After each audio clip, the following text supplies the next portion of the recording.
We're going to tell you all about performing arts and theater in the Roanoke Valley. So stay tuned.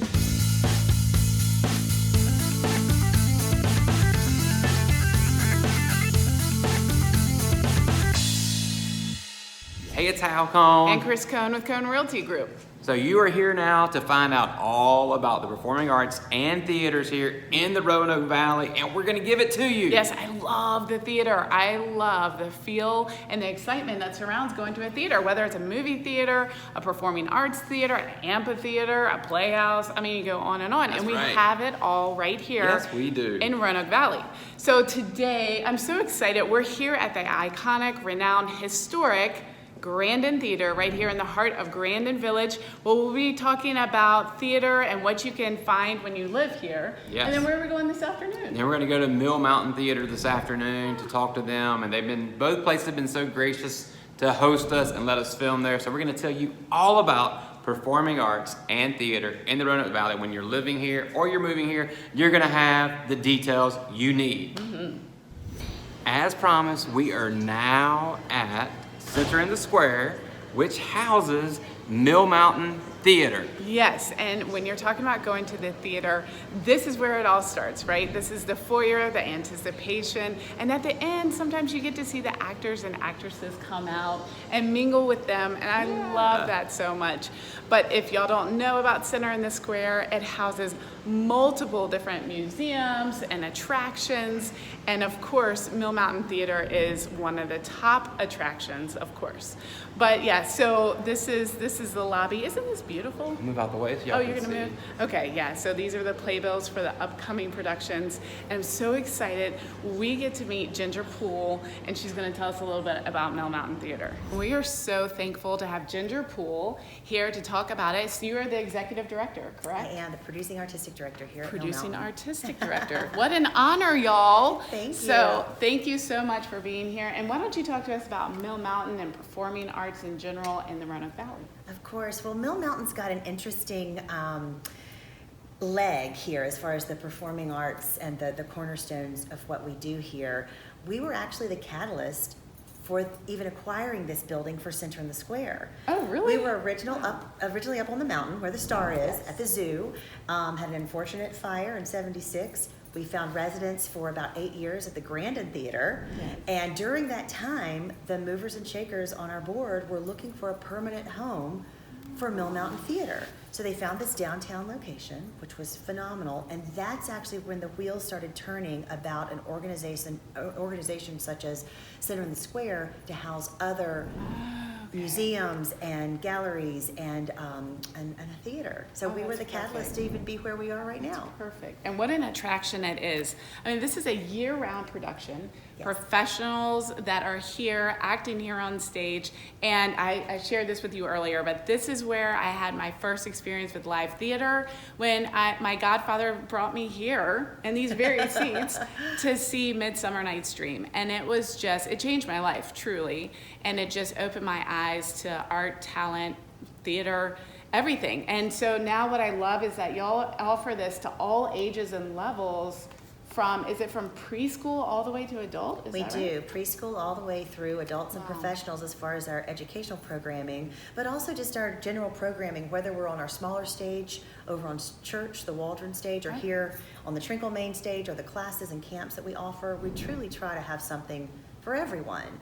And I think that's an important responsibility that we have as a professional regional theater, that we do have something for everyone and year round. Yes, and so speaking of which, I want to give you a few examples of what has been and what is coming to the stage here. I know my friends blew up Facebook about Legally Blonde last fall. Yes. And so that was exciting. Diary of Anne Frank. Yes. That would be a very powerful production I'd love to see. In the Heights, we talked about Midsummer Night's Dream, and then the Christmas Story, and you're getting ready to, the set, you guys should see the set. It's really cool. It's under production right now.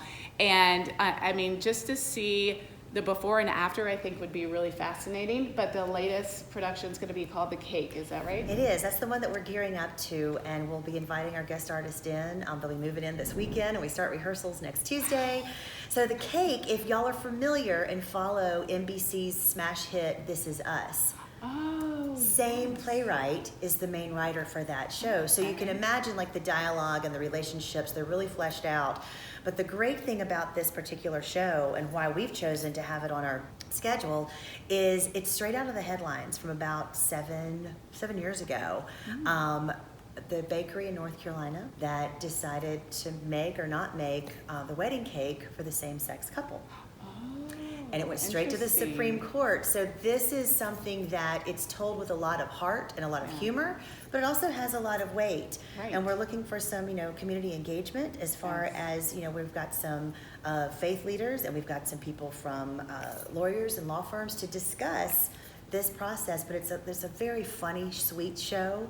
But that's going to start out our French series here on this 22 season. So it's not just educational, it's not just entertainment, it's thought-provoking too, and it addresses cultural issues through performance. It is, and I think that's important, again, as our responsibility as a professional regional house, is that there are ongoing educational components, and not necessarily meaning that's an education of a theater class in a classroom with children, but to have that community engagement and that awareness and that conversation, because that makes our communities richer and a better place to live.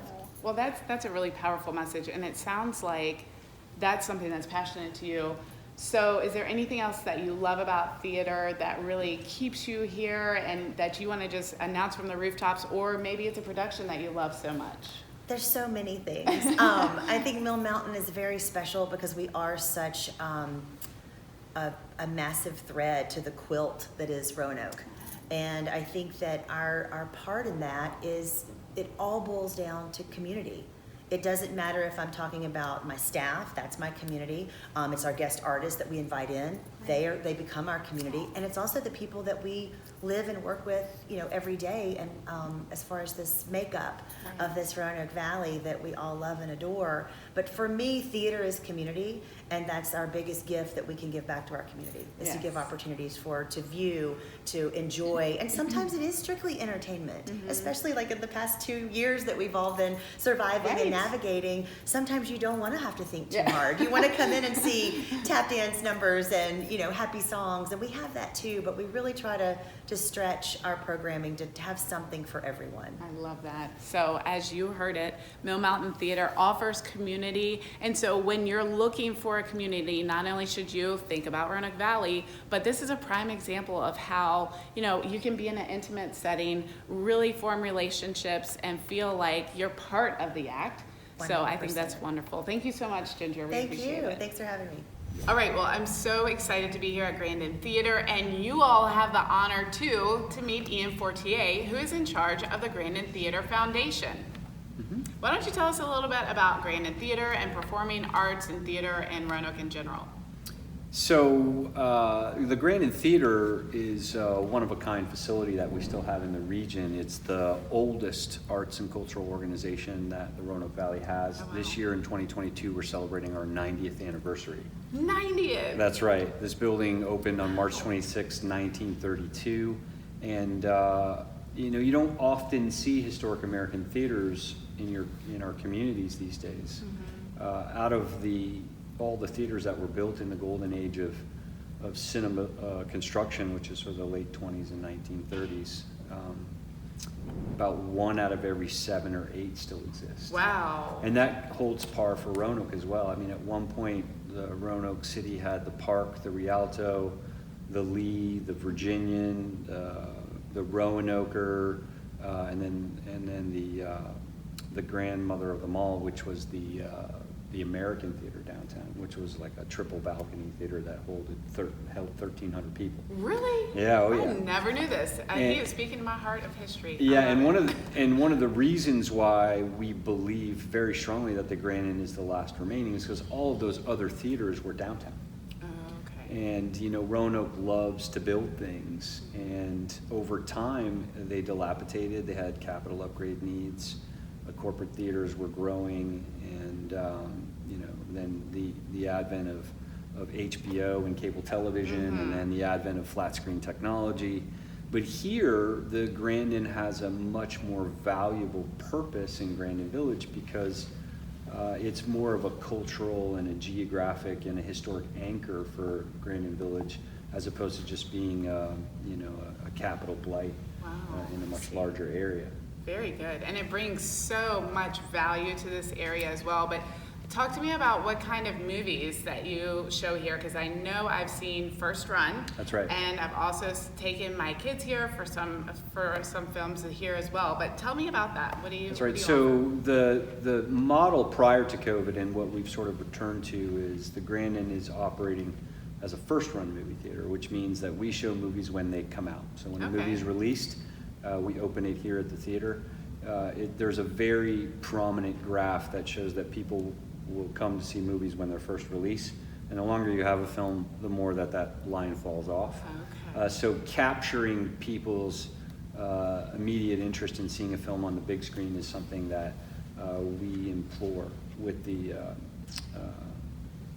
first run model. And also we're very lucky that we're a multi-screen facility. So we're a multiplex. We have 4 separate theaters. All essentially are unique in their own character. I mean, we have the main theater, which we're sitting in right now, which is sort of big screen, big room. And then we have the twins upstairs, which are the former balcony.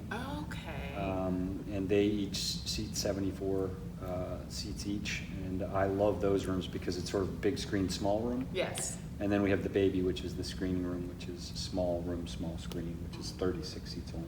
And you do seasonal releases and also like Black History Month? And Yeah, also so we, classic? in addition to first run programming, we also have a lot of second run programs that we offer throughout the year. And prior to COVID, we were doing upwards of 60 free offerings a year. Wow. That was through the Midnight Movie Series, the Classic Film Series, and then the Children's Matinee Series. And then we did one-offs, like at Christmas we'll do It's a Wonderful Life and Elf and Rocky Horror Picture Show. and then during COVID, we switched entirely to a second run model. So second run are films that have been out already, and then you can license them to show them again. And because Hollywood wasn't producing any first run content during COVID, Sure. we pivoted entirely to being a second run model, and instead of showing 120 to 140 films a week, we ended up showing 2 films a week. And that was really interesting because it was, you know, limited engagement, safety conscious, social distancing.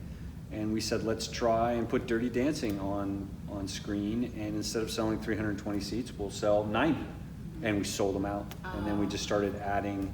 And, you know, we were really super conscious about making sure people felt safe. Yes. Because we didn't want them coming to a theater where they felt like there were too many people. Mm-hmm. And then since we've sort of come out of COVID's first wave, we returned to being a first run movie theater in July of 2021. And now we kind of do a hybrid model. So instead of being open 7 days a week, we're open 3 days a week, Friday, Saturday, and Sundays, weekend only. And then Monday through Thursday, we do private rentals. So tell me about private rentals really quickly. You can rent the whole theater, one of the 4? Yeah, so it depends on what else is happening in the building, but you can have the main theater, you can have the upstairs in the gallery for birthday parties, anniversaries. We do corporate events. We do. We've had a couple weddings in here that we've done. Wow. Yeah, we pretty much will do anything that we're able to do to meet the ideas and visions of the public. This is your community theater, and it's the last great community theater that Roanoke has. And our goal is to make sure that when people come to us and say, we want to do this in your building, that we've set ourselves up to be able to say yes across the board. I love that. And not only do you specialize in film, but in my research I found that you have ties to performing theater. Like Mill Mountain Theater had to, when their building burned down in 1976, they came here to do performances, and as well as Roanoke Symphony Orchestra. So will you tell me about that? Yeah, so the main theater that we're in right now obviously has a very prominent stage that the screen sits on. And one of the things that we've been talking about in the last couple of years is how do we activate this room from essentially a one-dimensional place where you press play and watch a movie, and you might be able to do some other tertiary things like have a panel discussion or a small ballet troupe or debate series or spoken word and slam, which are all things that we've dabbled in, and we've had events that that kind of support the film cinematic side of what we do. But the goal is to try to take this room and turn it into something that can be widely diverse in our technical offerings, so we can have a much wider array of programmatic offerings. So we're actually working on something right now called the Heart of the Main campaign, which would support such endeavors. Like you said, Mill Mountain Theater, when the Playhouse burned down on top of the mountain in 1976, Mill Mountain Playhouse Company came in here and they occupied this building for 7 years. They did over 30 full-length productions, from Annie Get Your Gun, Oklahoma, Guys and Dolls, South Pacific, and then they departed in 1983 to go downtown to Center in the Square and became Mill Mountain Theater. Also in 84 and 85, we had 12 top-tier world-class concerts in this room. B.B. King played this stage. Ray Charles, Tammy Wynette, Dave Brubeck, Bobby Blue Bland, Delbert McClinton, Buddy Rich played this room. So this room has a rich, rich history of diversified programming, but it's only in small instances, and you know, when you're 30 to 40 years removed from those, people forgot about those stories. So we tell those stories in a permanent exhibit in the lobby, but we're also wanting to return this theater to being exponentially capable of offering all sorts of diversified programming. We'll never stop being a movie theater. Look at me now. We'll never stop being a movie theater, at least as long as I'm here. That's our identity and that's who we are. But we also realize that there are times when we're not showing movies that this room in this building can facilitate the needs of our community, whether it's educational matinees for kids or business seminars for organizations, or nonprofit launches like the United Way had their campaign launch here in the fall, or you know, rentals, birthday parties, anniversaries, weddings, on and on and on. Is, if you can think of it, our goal is to say yes and to help you do it, because the word unique is a very overused word in our community and society these days, but this building truly lives up to that moniker. This is a one-of-a-kind facility, and our goal is to make sure that it's here for another night. That's what I was going to say. It sounds like it very well will be under your leadership as well. So thank you so much for all that you're bringing to our community and performing arts and theater in the Valley. So thank you very much, Ian. Thank you. It's my pleasure. So the great thing about Roanoke is that we have local places and local production companies for these performing arts. All right, let's talk about Showtimers Community Theater. Yes, so this is a community theater, puts on productions since 1951. What? One of our dear friends was just in a performance over Christmas time. It's a Wonderful Life, and I just think that is so neat. But so they have about 5 major productions per year, and that's total to about 300 productions over the course of their time. Holy cow. I know, that's wonderful. I love that feel of bringing the community in and giving them the chance to perform. So that's fantastic. Oh, yeah, so it's true community theater. Absolutely. That went over my head. Sorry about that. Even you could be in it. What do you think? All right, so let's talk about Attic Productions now. Yeah, so Attic Productions is really cool. It's out in Fincastle area. And what I like about this is that they provide family productions that focus on community values, but what they provide that maybe some other places may not, which is really unique and special, is all the technical aspects of putting on a production. So what can you think of that would pertain to, putting you on the spot? I would think putting together sets. Yes. I would think sound. Yes. I would think actual acting. Right. Lighting. Makeup, costumes, how to produce, how to advertise. So those are things, components of a production that you may not think about, but they get more of a well-rounded education. So I love that part about it. Some of the productions that they've done include Wizard of Oz, which is currently running right now as we film this. Annie Get Your Gun, Steel Magnolias. I definitely want tickets to that. Oh man, that's fun. coming up, huh?